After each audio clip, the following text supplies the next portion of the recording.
All right, so as he said, I'm Miles Jensen. I'm a physical therapist at Dry Creek Physical Therapy. So I'm going to be discussing preventing persisting symptoms after concussion from a rehab perspective and trying to get a better idea of what has been updated in the most recent concussion statement from the International Concussion Summit from 2022. So what are persisting symptoms after concussion? It's what's formerly known as post-concussion syndrome. That was recently changed in 2022 and is characterized as having greater than 3 symptoms from the concussion related to that concussion after 4 weeks from the concussion. So initially this was believed to be a pretty small subgroup, so maybe 5-10% of especially our pediatric athletes. But in recent studies we can see that nearly 30% of athletes, nearly that high of a number, took more than 30 days to recover, which is a long time, especially in the scope of a season. A matter of a week is really important.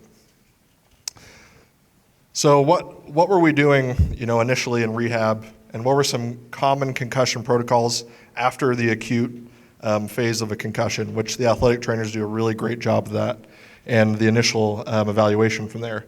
So 10 years ago, right, it was maybe put somebody in a dark room, do what's called cocooning, which is avoiding all symptomatic activity, rest until symptoms are gone, and then go ahead and get started again once you feel good. And even sometimes today we do see some practices, maybe not, and I know Brett was talking about at BYU, I think they have a well-oiled machine, but sometimes today we do see a wait-and-see approach where it's, all right, maybe wait 4 to 6 weeks, then we'll come back and do an assessment and see how you're doing. And personally in our practice, my average evaluation time is about 6 weeks after a concussion. Okay, but one of the bigger changes was in the rehab section of the Concussion Summit, which recently talked about how actually the first 1 or 2 days, that strict rest is an okay thing. But then we want people to continue with daily activities, work, school, screen-based activities to a really low symptom threshold. And then additionally, we see a lot more change where we talk about, of dizziness, neck pain, cervicogenic issues, vestibular ocular issues, balance problems are persisting for 10 days, then it's recommended to initiate specialized rehab, okay? In addition, I thought this was pretty interesting. Even within 2 days of after a concussion, it's recommended to initiate a supervised sub-symptom threshold exercise program. Okay, that's been effective for reducing the incidence of persisting symptoms after concussion. So a few other studies and bits of information that went into deciding why they were going to change the rehab portion of the statement. As we can see here, it's all based on early intervention being really important and really being the key to trying to prevent these persisting symptoms. So you can see later initiation of clinical care, even 8 to 20 days, was associated with longer recovery time than those who initiated clinical care within a week. Okay, in children 7 to 18 years old receiving rehab greater than 4 weeks after, so just remembering that our average time seeing an athlete is about 6 weeks in our clinic. They take 3 times longer to recover compared to those who received care within the first 4 weeks. And then at the bottom, I think this is interesting too, that those who are undergoing cervical vestibular rehab, especially in the early stages, they were 3 times more likely to return to play at 8 weeks. So kind of a different tone, right? We're looking at a more proactive approach, people initiating rehab early versus kind of the wait and see approach. So what happens when people are referred to physical therapy or a rehab setting this early? Okay, we want to break people down into subtypes. We want to understand what system is specifically contributing to their concussion, to their symptoms, or the symptoms from the concussion. Okay, so this is going to be familiar to a lot of people. For vestibular ocular deficits, the VOMS is a great assessment, vestibular ocular motor screening. And then we also want to look at the cervical spine, so a very specific musculoskeletal exam. And then JPET here stands for a joint position air test. We want to get a really good idea of the proprioception and kinesthesia of somebody's cervical spine and how that's contributing to their symptoms. And then the bottom 2 here, we can see we do balance testing, so sensory organization test, BEST, CAT-SIB. And then finally, after concussion, there is an autonomic response where people kind of have a blunted autonomic response.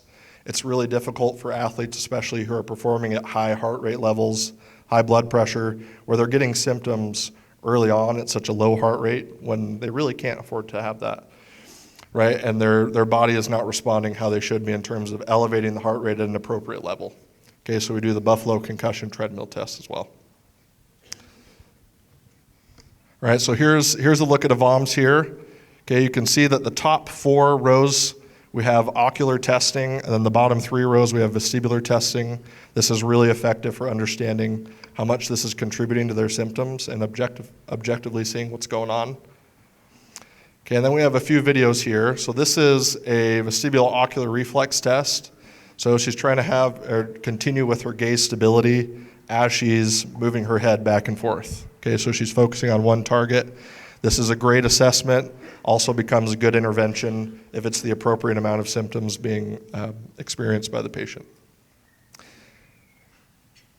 All right, so this is a joint position air test. It's kind of tiny, but you can see a laser pointer right on the bullseye of that target. So she's wearing this laser on her head basically as a form of feedback. She's closing her eyes and then slowly moving her head to one side. And then she's coming back to the target and she's opening her eyes when she thinks that she's back at that center spot. Okay, so this is great. We go in all directions. We have a good idea of how much this is contributing to her symptoms if she's having cervicogenic dizziness and having issues with her proprioception and kinesthesia. Now just a little progression, okay, with the VOR test, okay, which becomes an intervention. So now she's just doing this on a foam pad. We're emphasizing the vestibular system even more. Okay, I do not know what's going on there. Sorry. Sorry, Amelia, I messed this up. All right, there we go. Okay, so we're only progressing if symptoms are really low and brief or if they're not experiencing any symptoms. So here we have a reactionary drill, maybe. Uh-oh. Okay, let's try that again. Okay, there we go. So she's turning her head very deliberately at a target. She's having to react quickly in a few planes.